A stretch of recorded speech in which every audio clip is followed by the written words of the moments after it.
Welcome to the Horizon Newscast for the week of December 5th, 2011. I'm Horizon Senior Editor Claire Munn. Our top story this week brought laughs to the Commons area. Susan Greenwell attended a performance by comedian Steve Hofstetter. With the stress of finals fast approaching, IUS students are taking some time to enjoy lunch and kick back in the Commons with the comedic stylings of Steve Hofstetter. After releasing his 5th comedy album, Hofstetter is delivering free stand-up to students. Well, what got me into it was the possibility of performing in a cafeteria in New Albany, Indiana at 12:30. That's really been the lifelong goal, so I can die now, which is sad in a way. Hofstetter began his show with many jokes such as that as he led students on a journey of laughter and entertainment.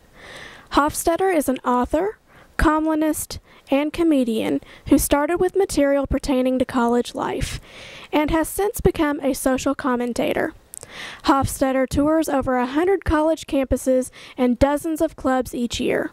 He is also a frequent guest on radio stations all over the country. Loved it. I've seen him multiple times before. I'm a transfer student also. I was at University of Evansville and he came down and did a show for us there. And he's just a great guy, hilarious. I've been to a lot of his comedy caravan shows down in Louisville. It was nearly a packed house in the cafeteria as many students turned out to see Hofstetter perform. Hofstetter gave us details on what his next big plans are for his growing career. Right now, very excited. My friends and I own a couple of comedy clubs, and we're opening a brand new one in New York City called The Laughing Devil, and so that's taking up a lot of my time right now. I live a few doors down from it, so it's super exciting for me. And there's some TV projects and things like that in the works too. I just hosted Trial by Laughter for Comcast for the 2nd season in a row, and we'll, hopefully season 3 next year. So it's been fun.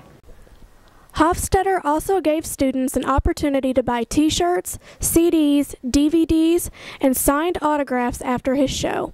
Merchandise can also be bought online.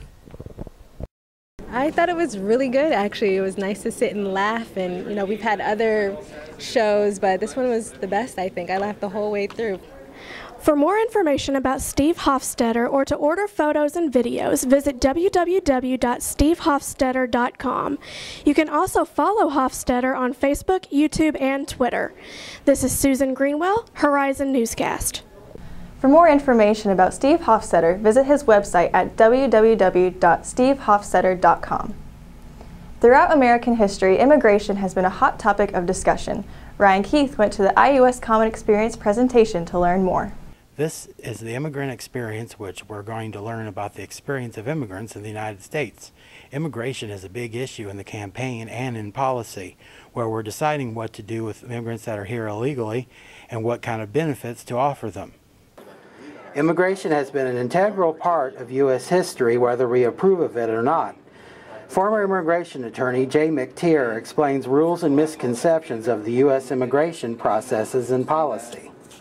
And so we don't need to have we don't have to sweep everything off the books, because we have a system of laws that does kind of reflect our national priorities in terms of economics, law and order, and humanitarianism. Mr. McTeer elaborates on how negative racial attitudes can and has impacted U.S. immigration policy. Temporary protected status, which is a special thing that's given to citizens of specific countries after a natural disaster has occurred in their country. We've given it to El Salvador in 2005, and we've never taken away, but we didn't give it to Haiti after they had their earthquake followed by the tornadoes. And I'm sure that island nation was devastated, and yet we didn't give them any relief. And I have to think that to some extent it has to do with the fact that Haiti as a population are dark-skinned, largely uneducated, and poor. Jay McTeer shares with IUS students his advice on how to vote for the best government candidates concerning immigration policies. Well, I think that you kind of need to avoid casting your vote for anybody who wants to oversimplify things and put you toward a pole, one or the other. Exclusion only and enforcement only is never going to work. We don't have the logistics. We cannot physically remove 12 million people from the country. For the Horizon Newscast, I'm Ryan Keith. Thanks, Ryan, and thanks to you for watching the Horizon Newscast. This episode is our final episode for the fall 2011 semester. We will return on January 23rd for more coverage of all things IU Southeast. The Horizon would like to wish everyone a happy and safe winter break. Again, I'm Claire Munn, and we will see you next semester. Jealousy, oh jealousy. She come a walking through the windows. She come a whispering to me. Jealousy.